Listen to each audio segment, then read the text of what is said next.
Good morning all friends. Welcome my YouTube channel CDRK Seni B.Ed classes. Today we will study knowledge and curriculum. ज्ञान एवं पाठ्यक्रम। देखिए आपके B.Ed पाठ्यक्रम में जो आपका पेपर है ज्ञान एवं पाठ्यक्रम, इस पेपर के अंतर्गत आज हम धर्मनिरपेक्षता के उद्देश्य इस टॉपिक पर चर्चा करेंगे। इससे पहले हमने धर्मनिरपेक्षता क्या होती है, धर्मनिरपेक्षता का क्या अर्थ है, क्या अवधारणा है, क्या परिभाषाएं हैं और धर्मनिरपेक्षता के सकारात्मक और नकारात्मक पहलुओं का अध्ययन हमने कर लिया है। तो आप सब बने रहें हमारे साथ हमारे YouTube channel CDRK Saini B.Ed classes पर। और यदि आप हमारे YouTube चैनल पर पहली बार आए हैं तो हमारे YouTube चैनल को सब्सक्राइब करें और पास ही बने बेल आइकन के बटन को दबा देवे, जिससे हमारे द्वारा जब भी न्यू वीडियो अपलोड किए जाए या लाइव क्लास चलाई जाए तो उनके नोटिफिकेशन आपको मिल सके और आप अच्छी परीक्षा की तैयारी करते हुए अच्छा अधिगम कर सके।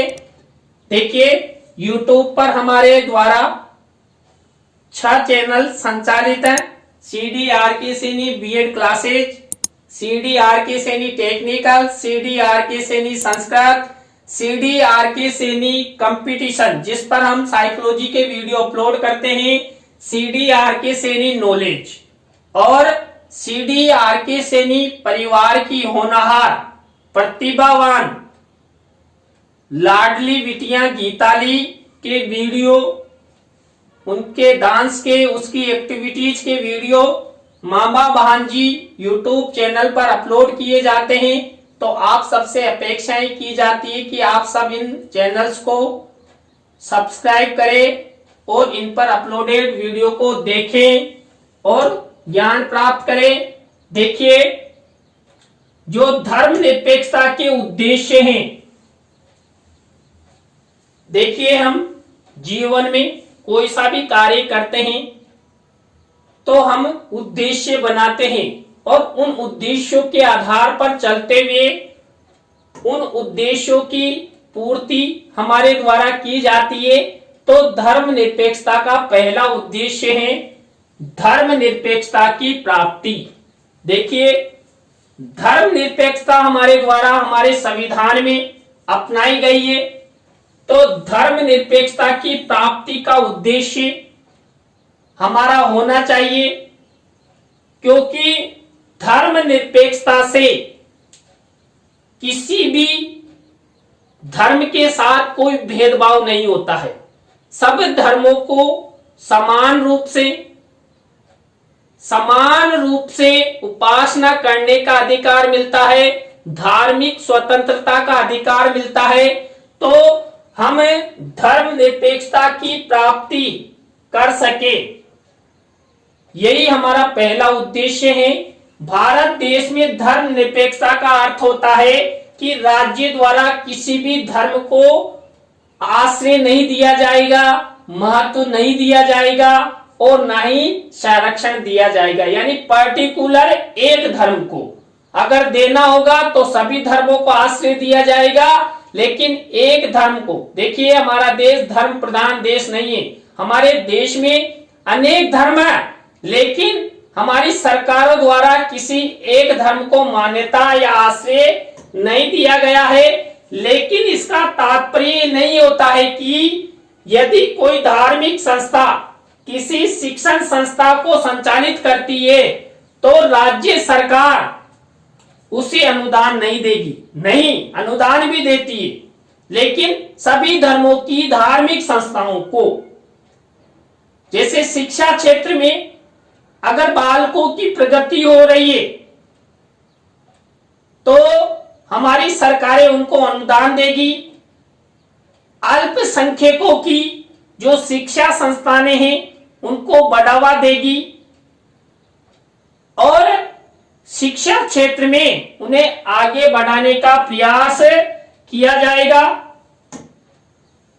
सांस्कृतिक विकास के लिए यदि आवश्यक हुआ तो राज्य सरकार विभिन्न धार्मिक संस्थाओं को निर्देशित कर सकती है। देखिए, संस्कृति के विकास से संबंध, यदि हमारी सरकारें चाहती हैं कि हमारी भारतीय संस्कृति का विकास हो और धर्म विशेष में या फला धर्म में अच्छी संस्कृति है तो उस संस्कृति को वो बढ़ावा दे सकती है, क्योंकि संस्कृति के विकास से हमारे जो हमारा देश है उसकी विश्व स्तर पर पहचान होती है। तो संस्कृति के विकास हेतु राज्य सरकारें विकास के लिए योगदान दे सकती है।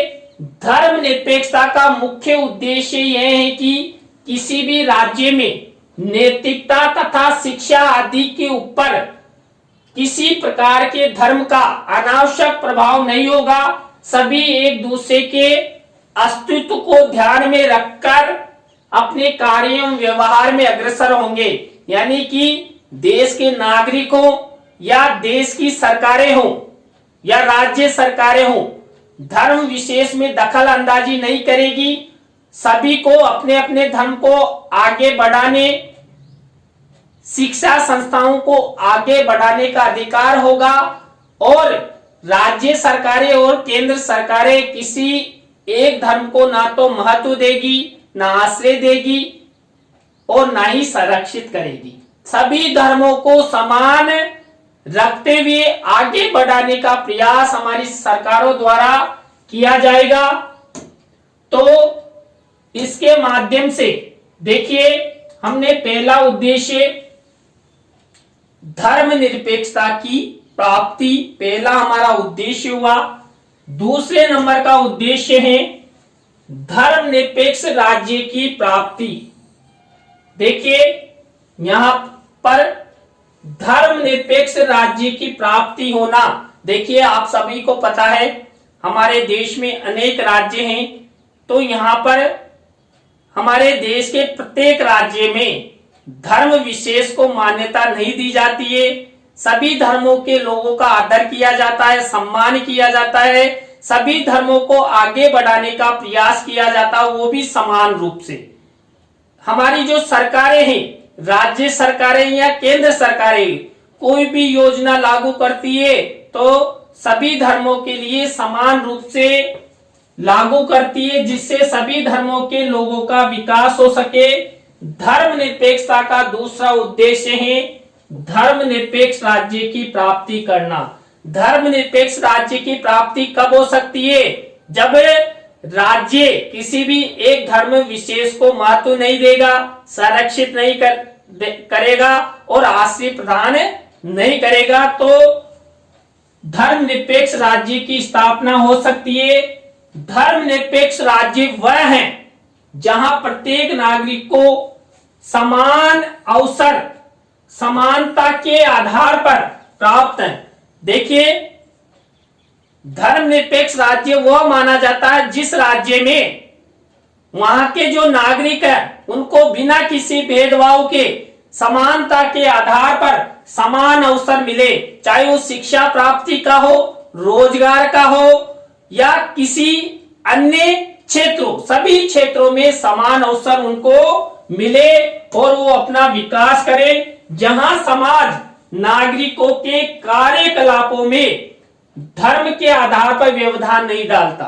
देखिए, हमने पहले भी बात की कि जो हमारी राज्य सरकारें हैं धर्म के कार्यों में किसी भी प्रकार का धर्म के आधार पर व्यवधान नहीं डालते हैं, क्योंकि अपने अपने धर्म की उपासना करने, उसको आगे बढ़ाने, शैक्षिक संस्थाएं खोलने का उनको अधिकार प्राप्त है, तो वो उनकी व्यवस्थाएं रहती है। और अल्पसंख्यकों तो सरकारें भी बढ़ाती है, क्योंकि हमारे संविधान में अल्पसंख्यकों को बढ़ाने का अधिकार लिखित रूप में हमारे संविधान में है।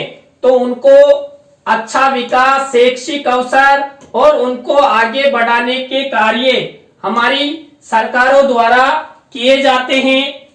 देखिए यहाँ पर D.E. स्मिथ ने धर्मनिरपेक्ष राज्य के संदर्भ में लिखा है कि वह राज्य जो लोगों को धर्म की स्वतंत्रता की गारंटी देता है, यानी कि धर्मनिरपेक्ष राज्य वह है जो धर्म की स्वतंत्रता की गारंटी देता हो। देखिए हमारे देश में अनेक धर्म है और हमारे देश में धर्म की स्वतंत्रता है, संविधान में भी लिखित है।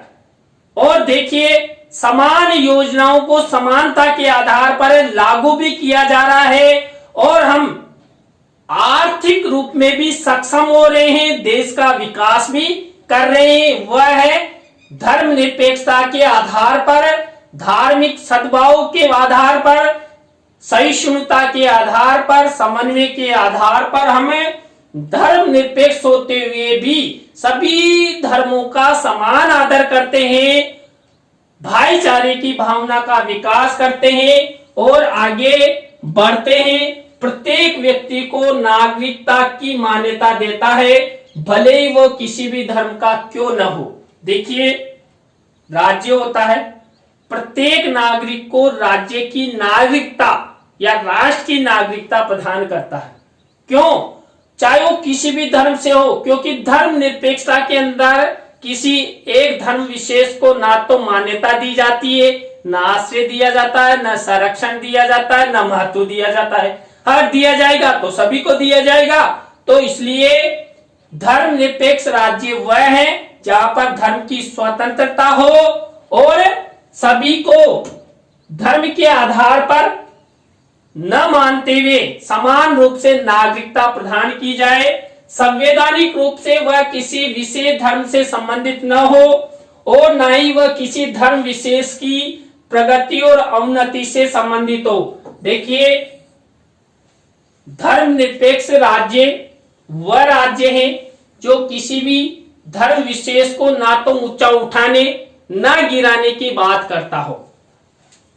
अपने आप उसके धर्म उपासक हैं, अपने आप मानिए, अपना विकास कीजिए।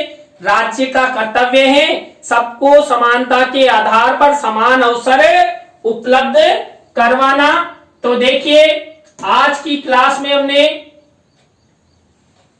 धर्मनिरपेक्षता के उद्देश्य, दो मेन उद्देश्य हैं, धर्मनिरपेक्षता की प्राप्ति और धर्मनिरपेक्ष राज्य की प्राप्ति। ये दो मुख्य उद्देश्य धर्मनिरपेक्षता के उद्देश्य हैं। आपको वीडियो कैसा लगा कमेंट्स में हमें जरूर बताएं। नए टॉपिक के साथ हम आपसे फिर मिलेंगे CDRK Saini BEd classes YouTube channel पर। तो राम राम सा, बाय।